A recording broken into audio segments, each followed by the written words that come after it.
So very good morning to everyone. आज मैं तुम्हारे संघर्ष पर चर्चा करता हूँ। तुम्हारे जीवन का जो संघर्ष है वो किस चीज़ पर केंद्रित है? तुम सिर्फ इसी चीज़ पे केंद्रित हो कि मैं हूँ, तुम इसको सिद्ध करना चाहते हो। अगर तुम मनुष्य की मूल प्रवृत्ति या किसी भी जीव की मूल प्रवृत्ति को देखोगे और तुम देखोगे कि उसे किसी भी चीज़ के लिए मना किया जाए तो वो वही करता है। वो ये साबित करना चाहता है कि मैं हूँ। हर अस्तित्व, हर जीव ये चाहता है कि वो सिद्ध हो कि मैं हूँ। वो अपने अस्तित्व को बढ़ाना चाहता है या वो दिखाना चाहता है कि मेरा अस्तित्व है। और यही उसकी सबसे बड़ी समस्या या कमजोरी है। क्योंकि तुम चाहते हो कि तुम कुछ हो, तुम कुछ हो जाओ, नहीं होते हो, तुम प्रयास कर रहे हो मैं कुछ बन जाऊं, मैं ये बन जाऊं, मैं आईएएस हो गया, मैं नेता हो गया, कुछ मंत्री बन गया, मैं ये पद पे हूँ, मैं प्रधान हूँ, मैं ये हूँ वो हूँ, दुनिया भर के पद यहाँ बनाए गए हैं। ठीक है, अब इस चीज़ को समझने की कोशिश करना।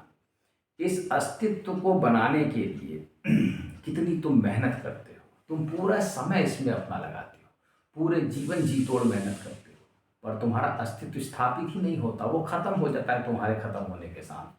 इतने बड़े बड़े साम्राज्य, तुम्हारा अस्तित्व तो छोड़ो, इतने बड़े बड़े राजा हुए, साम्राज्य हुए, किले यही खड़े हैं, वो सब गायब हो गए।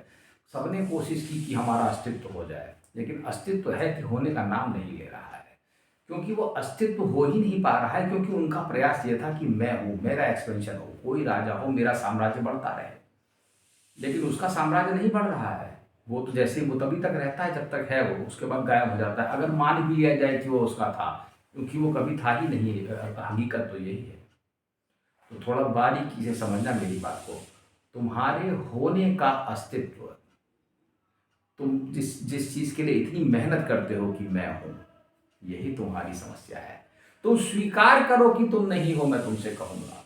और तुम अगर स्वीकार कर लेते हो कि मैं नहीं हूँ, वहीं पे कहानी खत्म हो जाती है। तुम्हें जहाँ पे इस बात का अंदाजा आ गया और जिसने भी इस चीज़ को भान कर लिया कि मैं नहीं हूँ, तुम समझ लो बस वही वो हो जाता है और बाकी सबका अस्तित्व समाप्त हो जाता है। क्यों? क्योंकि तुम्हारा अहंकार तुम्हें पोषित करता रहता है कि तुम हो, तुम हो, तुम हो, और वो आखिरी में तुम्हें खत्म कर देता है, तुम होते ही नहीं। यहाँ पे यही बात है। और अगर तुम्हें यह बात समझ में आ गई कि तुम नहीं हो, तुम नहीं हो, इसको समझने के लिए कर्म योग पे जाना पड़ेगा।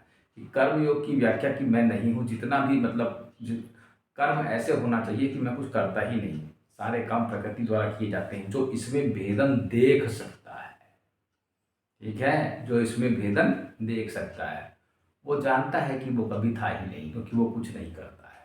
न तो वो सांस लेता है, न वो चलता है, प्रलपन न सृजन न गच्छ। तो इस चीज़ को समझने चलता है, ना फिरता है, ना कुछ करता है। तो इतनी मुक्ति चाहिए, और इतनी मुक्ति होते ही तुम अस्तित्व हो जाओगे।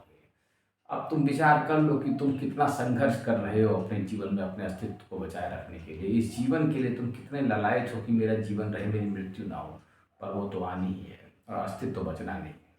तरीका है अस्तित्व बचाने का, लेकिन तुम करना नहीं चाहते, क्योंकि तुम ऐसी बुद्धि नहीं दी गई। अब ये कमाल की बात है। प्रयास करो, उम्मीद है तुम्हें मिलेगा अस्तित्व।